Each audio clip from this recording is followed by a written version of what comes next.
কার আপনাদেরকে একটা ফেসবুকের পোস্ট দেখায়। তৃণমূলের ডিজিটাল যোদ্ধা হিসাবে যারা পরিচিত, আবার কিছুটা অপরিচিত হয়েও থাকেন, তো তারই একটা পোস্ট টিনা মজুমদার মহাশয়া একটা পোস্ট করেছেন। নয়নের মণি আমাদের যুবরাজ, তিনি মসজিদও করেন না, মন্দিরও করেন না, যুবরাজ শুধু করেন উন্নয়ন। তো এই পোস্টটায় 3,000 লাইকের মধ্যে রিয়্যাক্ট বিভিন্ন রকম আছে। তো 710টা যে কমেন্ট আছে, সেই 710টা কমেন্টেরও একটু দেখুন বাংলার মানুষ কি বলছে। তো প্রথম কমেন্টটি শান্তনু দাস, কয়লা উন্নয়ন, বালি উন্নয়ন, চাকরি উন্নয়ন, রেশন উন্নয়ন, তাই তো পিঠে রানী। দ্বিতীয় কমেন্টে সুমন ঘোষ, যাই হোক এই পোস্টটা দেখে নিলাম, এবার পটি পরিষ্কার হবে।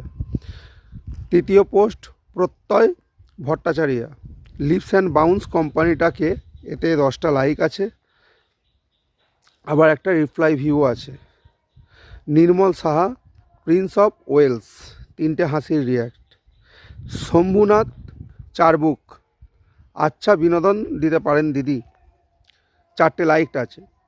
মৌনা ভাদুরী, গুড জোক, মাঝে মাঝে এমন বলা আর শোনা দুই জরুরি। আশিস জানা, ওনার পোস্টে একটা লেখা আছে, তার মধ্যে 14টা লাইক আছে। লেখাটার মধ্যে একটা স্টার বিপ আছে, তারপরে ছিঁড়ে তাল করে, এটা লেখা আছে।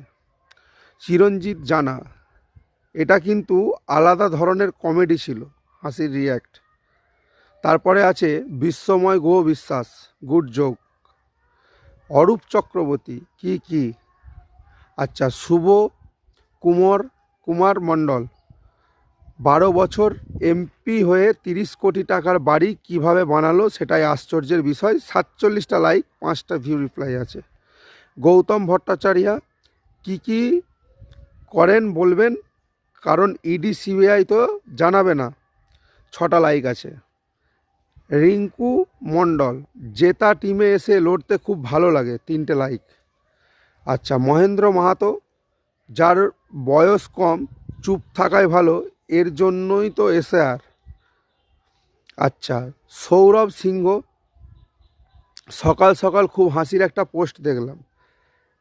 তারপরে জিকে রয়, হ্যাঁ রিয়্যাক্ট দেখে বুঝে নিতে হবে কত বড় যমরাজ। সৌম্যজিৎ স্কচ, বালের উন্নয়ন, উনি লিখছেন। আচ্ছা। সন্দীপ রাহা লিখছেন শুধু চুরি করে। তাহলে এতগুলো মানুষের যে কমেন্ট, এই কমেন্টগুলোর মধ্যে আপনারা কি বুঝতে পারছেন যে এই ডিজিটাল যোদ্ধারা যে পোস্টগুলো করছেন সেগুলো কী ধরনের পোস্ট, আর মানুষ কিভাবে আজকের দিনে পশ্চিমবাংলার নেতৃত্ব হিসাবে অভিষেক ব্যানার্জিকে দেখছেন, তার একটা বিশদ বিবরণ তো রইল। কারণ একটা ভাতের হাঁড়িতে সব ভাত তো আর চেক করে মায়েরা রান্না করে টেস্ট করে না, ভাতের হাঁড়ি থেকে 4-5টা ভাত তুললেই বোঝা যায় যে ভাতটা সেদ্ধ হয়েছে কি না। তো এতগুলো মানুষের কমেন্ট আপনাদেরকে কী বোঝাচ্ছে আপনারা নিজেরা বুঝুন, বুঝে আমাদেরকে বলুন।